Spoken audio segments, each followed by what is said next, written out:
Fala galera do meu coração, tudo bom? Professor Rafael Mandarina na aula para mais uma aulinha na área, para mais uma aulinha de língua portuguesa. Vamos com tudo aqui para a gente dar prosseguimento ao nosso estudo.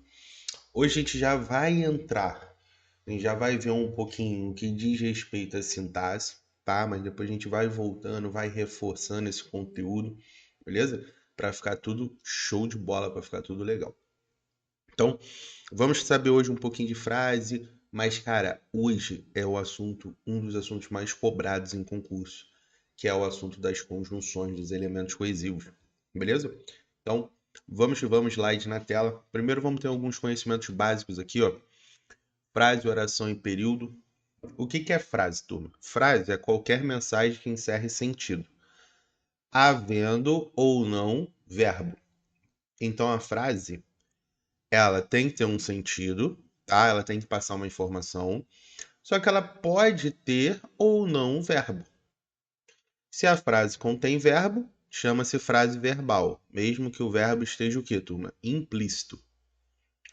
Agora, se a frase não contém verbo, chama-se frase nominal. Frase nominal. Beleza? Então, a frase que contém verbo é chamada de frase verbal. A frase que não contém verbo é chamada de frase nominal. Socorro, isso aqui passa sentido? Olha só. Isso aqui passa sentido, turma? Passa. Você consegue entender quando alguém fala socorro. Só que ela não tem verbo, então é uma frase nominal. Silêncio também tem sentido, só que não tem verbo, então também é uma frase nominal. Chove muito aqui. Tem sentido. Primeira coisa, tem sentido, tá? E tem verbo. Então é chamada de frase verbal. Beleza? É chamada de frase verbal. Então a presença do verbo é que vai modificar muito ali a classificação das frases. Beleza, galera? Frase. Mas o que a gente tem aqui de importante é essa colocação de sentido em relação ao enunciado. Se a gente for aprofundar um pouquinho, não obrigatoriamente precisa ter ideia do sentido. Por quê? Eu tenho frases que são chamadas de frases subordinadas, orações subordinadas, e uma completa a outra. Então, tecnicamente, uma não vai ter um sentido completo ali, tá? Mas, em se tratando pra gente nesse primeiro momento, vamos entender que frase é aquilo que passa um sentido, tá? E aí você vai ver a ideia do verbo ou não, beleza? Quais são os tipos de frase, turma? Frases declarativas, enuncia um fato, ó. O professor sabe o que diz, João é lutador. Frases interrogativas são meio de perguntas, né? Diretas ou indiretas. A gente já viu isso, da questão de ser direta ou indireta. Quero saber quem ganhou o jogo. Pergunta indireta. Por que indireta? Porque não tem um ponto de interrogação. Quem ganhou o jogo? Pergunta direta. Por que direta? Porque tem um ponto de interrogação. Imperativas. Expressa uma ordem, um pedido, um conselho, uma súplica. Exemplo, ajude-me, salve-me, e assim vai. Exclamativas expressam afeto, emoção, admiração, ou seja, que dia lindo ou que lindo dia. Optativas expressam desejo, que Deus nos ajude. Essas optativas aqui no final, e as interrogativas aqui na letra B, elas acabam caindo mais. Por quê? Porque elas mexem com outros elementos que acabam sendo muito cobrados em prova. Por exemplo, pronome interrogativo, entendeu? Pronome interrogativo. E você vê aqui, ó, que o pronome ele está antes do verbo. Isso aqui é o que a gente chama de próclise. Então, na colocação pronominal, você vai ver que nas frases optativas, o pronome ele vem para antes, ele vem para frente do verbo. Então, quando a gente vai lá em colocação pronominal, próclise, ênclise, mesóclise, você vai ver que essas frases optativas, elas acabam sendo muito importantes para a gente, tá? Muito importante para a gente. Beleza? Então, eu acho que essa letra B e a letra E são duas frases bem importantes para o nosso estudo. Oração. Oração é a frase verbal, ou seja, quem é a frase verbal? Enunciado com verbo, explícito ou implícito, tá, galera? Portanto, toda oração é uma frase, mas nem toda frase é uma oração. Por quê? Entenda isso aqui. A frase, ela pode ser nominal ou ela pode ser verbal. E a frase verbal é que é a oração.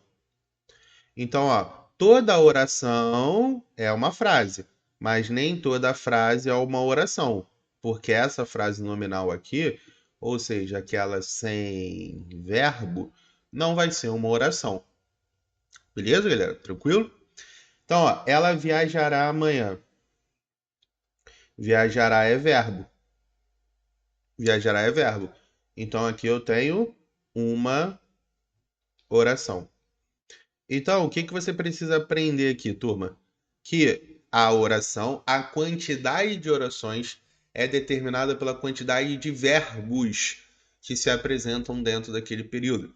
Então, se você tem um verbo, você tem uma oração. Se você tem mais de um verbo, você tem mais de uma oração.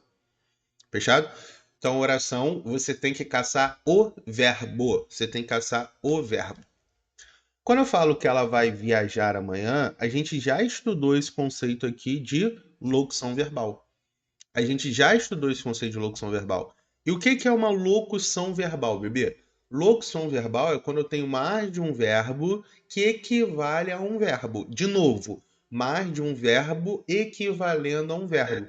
Se eu tenho mais de um verbo que equivale a um verbo, o que vai acontecer? É como se eu tivesse um verbo só, pô. Beleza? É como se eu tivesse um verbo só. Porque nesse ponto, repara aqui comigo. Quando eu falo vai viajar, você concorda comigo que esse vai viajar é igual a viajará? Vai viajar é igual a viajará, não é? Então esse vai viajar é uma locução verbal e locução verbal equivale a uma oração, turma. Equivale a uma oração. Beleza? Então se você está diante de uma locução, você está diante de uma oração. Fechado? É essa a ideia. Tá? Toma cuidado com isso. Locução é uma oração. Fechou? Eu falei ali verbo explícito e implícito, mas eu não troquei essa ideia com vocês. Deixa eu mostrar aqui. Por exemplo, se eu falo assim, ó, a filha fala como o pai. O que que você consegue observar? Isso aqui tem sentido pra gente? Tem. A filha fala como o pai. Você consegue entender isso? Show de bola. O que que vai acontecer? Fala é verbo. Sim? Fala é verbo. É. Quando eu digo que fala é verbo, você olha aqui uma oração apenas. Perfeito? Só que repare neste como aqui. Repare neste como. Este como, ele atribui valor o quê? Comparativo. Ele atribui valor comparativo. Perfeito? Então, se eu estou dizendo que a filha fala como o pai, é porque o pai fala como a filha. Perfeito? Então, o que que eu consigo observar? Eu consigo observar que o verbo fala está aqui também para o pai. Ó, a filha fala como o pai. O que que eu estou querendo dizer? Que a filha fala como o pai fala. O irmão anda como o pai. O irmão anda como o pai o quê? Anda. Beleza? Então, em se tratando desse verbo implícito, é o que eu estou mostrando aqui para vocês, ó. É o que eu estou mostrando. Eu tenho quantas orações? Que eu vejo apenas uma. Mas este verbinho aqui, ó, também caracteriza uma oração. Então, na verdade, eu tenho duas orações, turma. Duas orações. Só que essa aqui é uma oração que está o quê? Implícita. É uma oração que está implícita, tá? Então, por isso que eu coloco aqui para vocês, ó, com o verbo explícito ou o quê? Implícito. Outra possibilidade também. Outra possibilidade também. Eu gosto de bolo. Pedro de chocolate. O que que eu estou querendo dizer? Eu gosto, verbo, de bolo. Pedro, essa vírgula aqui, ela está substituindo o verbo gostar. Entende? Por quê? É o que a gente chama de vírgula vicária. É o que a gente chama de vírgula vicária. O que que é a vírgula vicária? É a vírgula de substituição. É a vírgula de substituição. Beleza? Então, quando eu falo eu gosto de bolo, Pedro de chocolate, obviamente o verbo gostar ele está implícito para Pedro também. E aí ele fica implícito para Pedro, mas não desconsidera a presença de uma oração ali, galera. Não desconsidera. Beleza? Não desconsidera a presença de uma oração. Então toma cuidado. É difícil as bancas explorarem isso. É difícil, tá? Ah, verbo implícito, oração implícita. Não. Tá? Geralmente isso é importante para você saber se localizar no texto. Porque ele vai falar assim, ó. A segunda oração do terceiro período, e assim vai. Então, quando você olha a segunda oração, você tem que procurar o segundo o quê? O segundo verbo. Porque cada oração é localizada a partir do seu verbo. Perfeito, galera? Show de bola. Vamos que vamos então, tá? Aqui o que que eu tenho? Aqui eu tenho um ponto muito importante, que é essa ideia da locução verbal. Por quê, galera? Tem muito aluno que olha aqui, por exemplo, vai viajar, aí pensa que vai é um verbo e viajar é outro. Aí você tem como se fossem duas orações. Não, vai acabar errando a percepção. Beleza? O que que é período? É a frase constituída de uma ou mais orações. Então, o que que é o período? É quando você tem de uma letra maiúscula até um ponto final, um ponto de interrogação ou um ponto de exclamação, tá? Então, isso aqui é o que a gente chama de período. Aí, por exemplo, você tem outra letra maiúscula que vai até um outro ponto final. Isso aqui é um outro período. Você vai com outra letra maiúscula até um outro ponto final. Isso aqui é um outro período. E aí, dentro deste período, você vai ver quantas orações nós temos. E como que você vê quantas orações nós temos? Pela quantidade de verbos. Então você vai vendo a quantidade de verbos dentro dessa estrutura que nós vamos chamar de período. Isso é muito importante, porque as questões tentam localizar muita gente nessa parte do período, tá? Ah, o segundo período do segundo parágrafo. Fechou? Quando o período apresenta uma só oração, diz que ele é simples. Se ele apresenta duas ou mais, ele é composto. Então, isso você já está careca de saber na língua portuguesa. Está careca de saber. Tudo aquilo que é simples é porque só tem um. Aquilo que é composto é porque tem dois ou mais. Fechou? Então, o período que é simples, ele só tem uma oração. O período que é composto, ele tem mais de uma oração, tá? Pontos importantes em relação a isso aqui.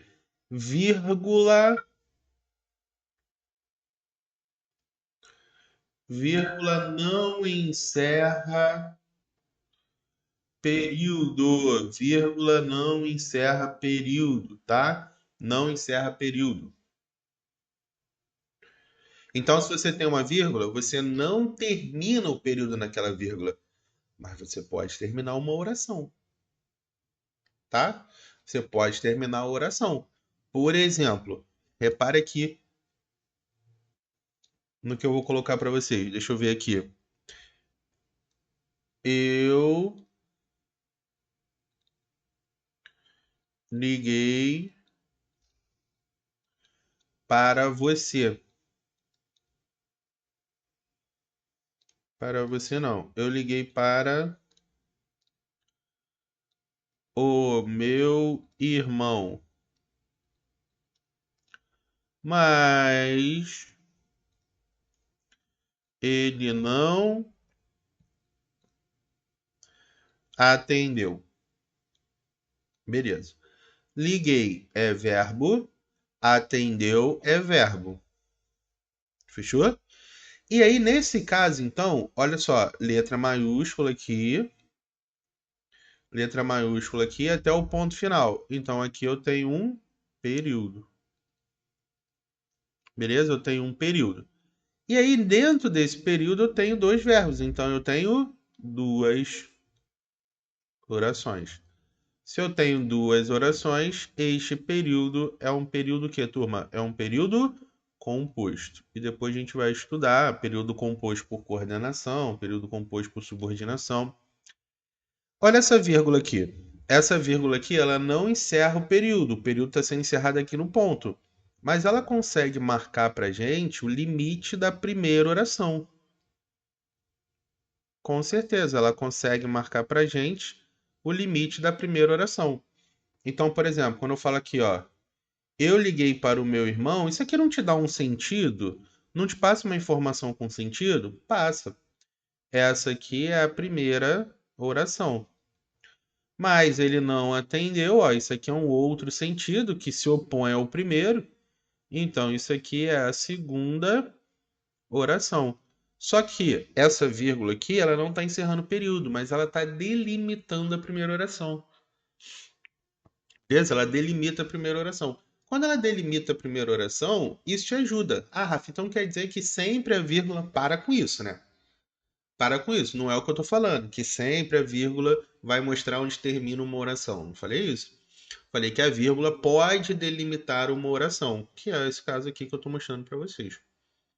Beleza? Mas o fim do período está lá no ponto final. Então, olha só. O aluno chegou atrasado. Chegou é verbo. Período simples, ó, de letra maiúscula até o ponto final, somente um verbo, período simples. A lua ilumina, verbo, a cidade, e inspira, verbo, os poetas. Dois verbos, de uma letra maiúscula até um ponto final, esse período é composto. E aí aqui você consegue dividir as orações. A lua ilumina a cidade, tá? E inspira os poetas. Beleza? Aí você vê aqui duas orações. Quando o período é simples, a oração é chamada de absoluta. Então vamos lá. Aqui você não tem um período simples? Tem. Essa oração aqui é chamada de oração absoluta. Tá? É chamada de oração absoluta. Então, nos exemplos que eu coloquei de período simples, por exemplo, o rapaz trouxe a encomenda. O rapaz trouxe a encomenda. Trouxe não é o verbo? É, trouxe é o verbo, beleza? E eu só tenho um verbo, então isso aqui é chamado de período simples, porque eu tenho apenas uma oração. E essa oração do verbo trazer é chamada de oração absoluta. Beleza? É chamada de oração absoluta. Fechou? Aí aqui tem o tipo de período composto, né? Coordenação, subordinação ou período misto. Isso a gente vai ver mais pra frente, tá? Vai ver mais pra frente. E aqui, galera, caraca, aqui o couro come. Por quê? As conjunções, os elementos coesivos ali, os conectores, são muito cobrados em prova, muito cobrados. Seja de qualquer área, jurídica, policial, administrativa, Sebrasp, FGV, Selecom, VUNESP, FCC, a maior parte das bancas aí que estão, né, melhor dizendo, que estão no nosso cenário de concurso, elas abordam essa temática com muita tranquilidade, tá? Então pode ficar tranquilo em relação a isso. Pode ficar tranquilo que isso vai aparecer na sua prova, beleza? Então vamos lá. Qual é o conceito básico aqui sobre o que é conjunção? Conjunção é a palavra que tem como função unir orações ou termos dentro da mesma oração.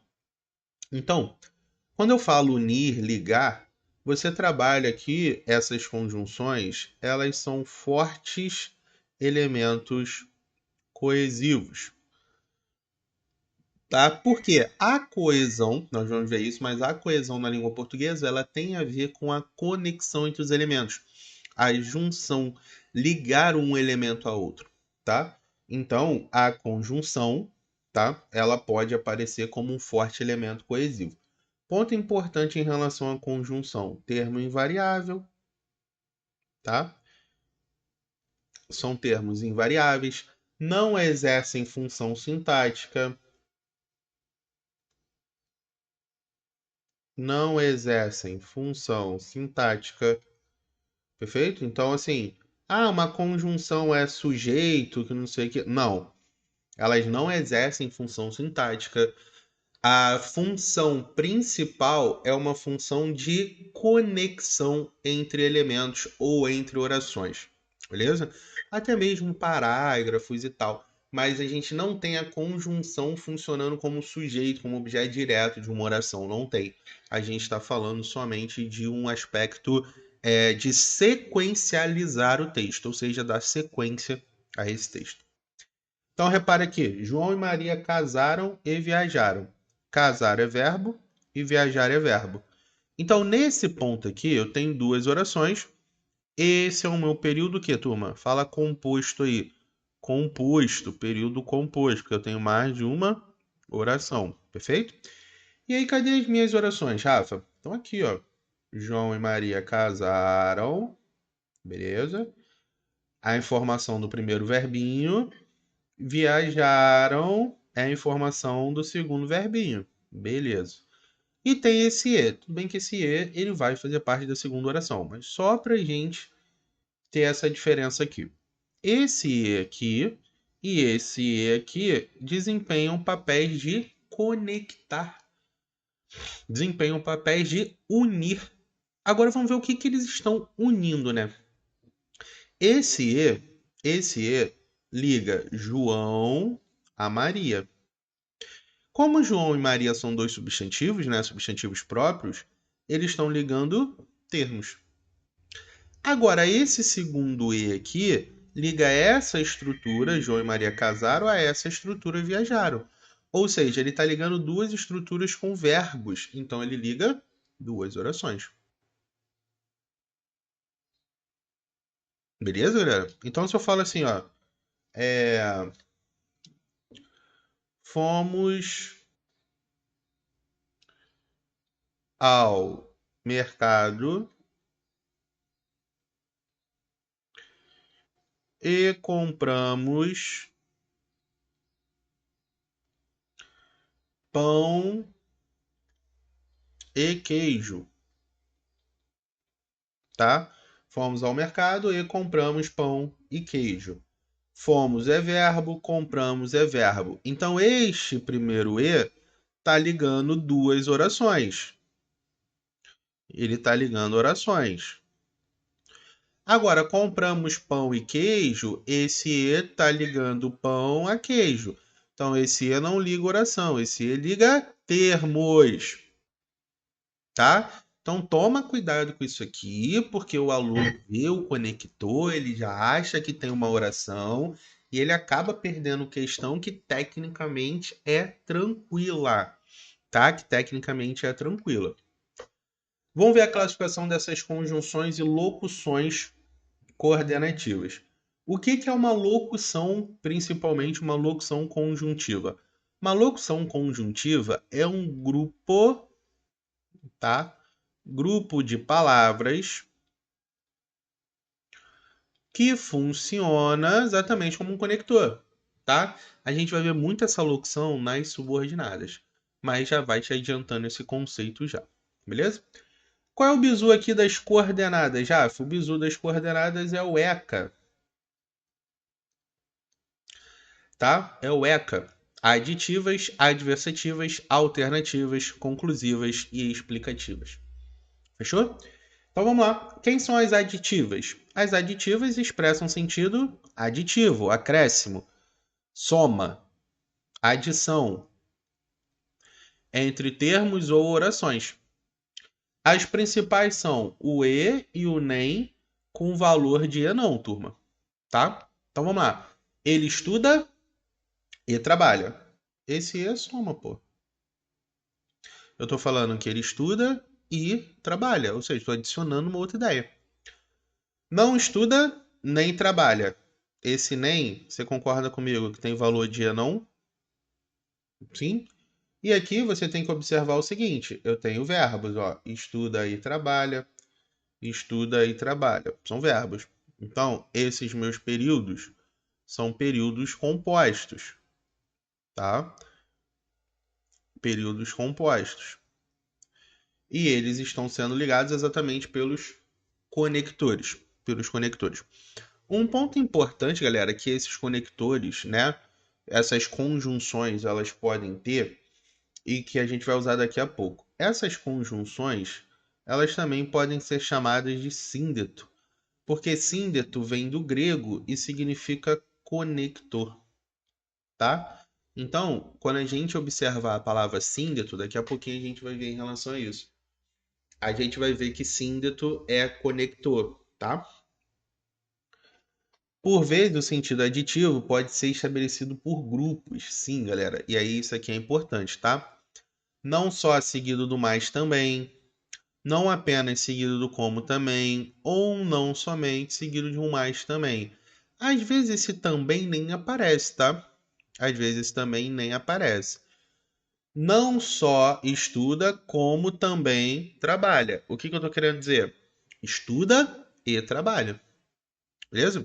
Então esses grupos aqui, esses grupos, eles vão também dar a ideia de conectores. Eles vão dar a ideia também de conectores. Beleza? Então nesse ponto, não só, mas também, tá? Não apenas seguido de como também, não somente seguido de mais também. Aqui eu estou falando que a conjunção e pode adotar um sentido de oposição à adversidade. Sim, galera. O e, ele não vai dar ideia só de soma. Não vai dar, beleza? Então, olha só. O professor gritou e ninguém ouviu.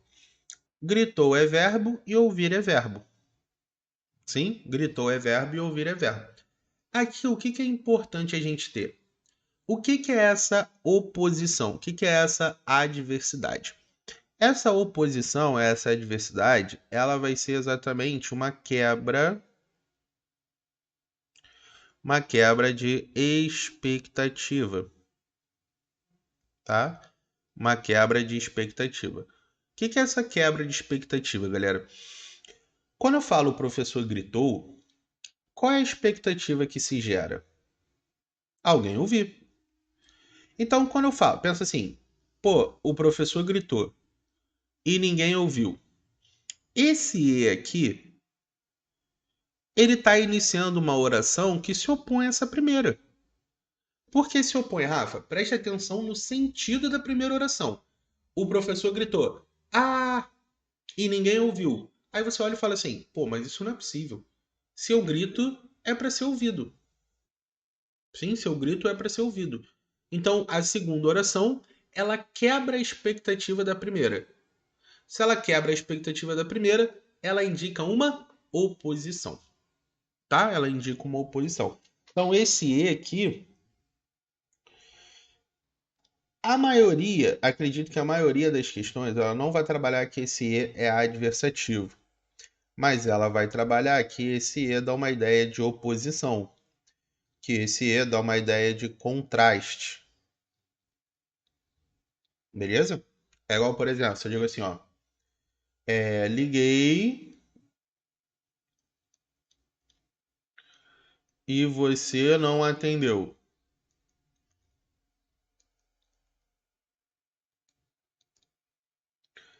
Esse é oposição?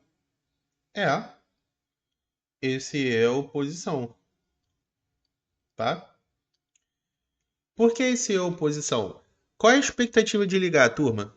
Ser atendido. Então, essa segunda oração,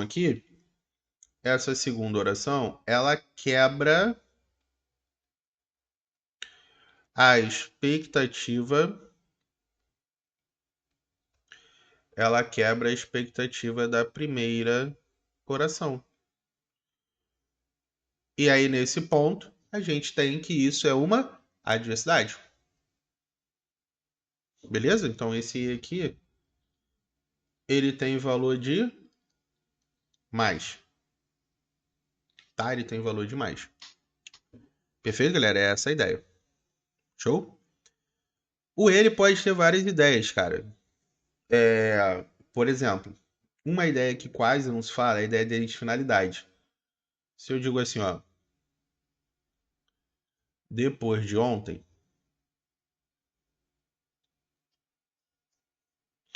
deixa eu ver aqui, depois de ontem, ligarei para ele e chamarei, ligarei, não, melhor, ligarei, deixa eu ver aqui, depois de ontem,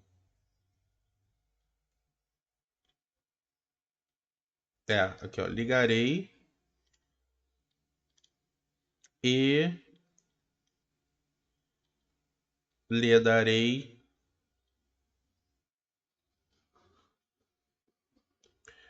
os parabéns. Deixa eu ver se essa aqui encaixa. Não, tem que botar vou